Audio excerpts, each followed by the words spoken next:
Karon nagsugod-sugod na ang pagkahilig sa pagbuhi og ornamental fish sa kadaghanan. Dunay usa ka batan-on nga ang pagkamahiligon sa mong klase sa isda ang nakatabang silang adlaw-adlaw nga panginabuhian. Ani ang detalye. Giingon nila nga sunod sa mga tanom, next wave nga mauso mao ang mga ornamental fish sama sa goldfish, koi, flower horn, beta ug uban pa.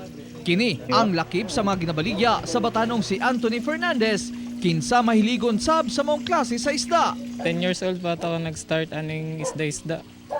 First ano ya, bihabi lang yun sa mga kauban ra po na ako. Diri ang nagabuhig isda sa mga silingan. Grade 3 siya nagsugod sa pagbuyog isda ug ang pipila niya nga binuhi kaniadto karon miabot na sa libuan ang iyang koleksyon ug duna pa kini gatusan ka klase. Kay nauso man ang isda karon, siya ang ginapalitan sa kadaghanan. Dako kunong tabang sa iyang pamilya ang pagbuhi niya og isda kay nakasurvive sila karong panahon sa krisis. Naguli nimo sa balay, gikan kag trabaho, tapos makita nimo yung mga isda, makita nimo yung mga aquarium nga gwapong mga design. So ana lang din magbuhat po kag katong mga tabod nimo dito pang breeding. Mawala sa stress, lingaw pod.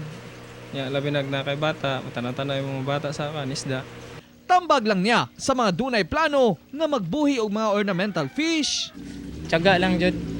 O dili lang po nila yung nanaw na kwarta, makakwarta ka ni kundi i-enjoy ang pagka-BS ba. Kauban si Melchor Awing sa kamera. Ako, si Real Soroche para sa One Mindanao.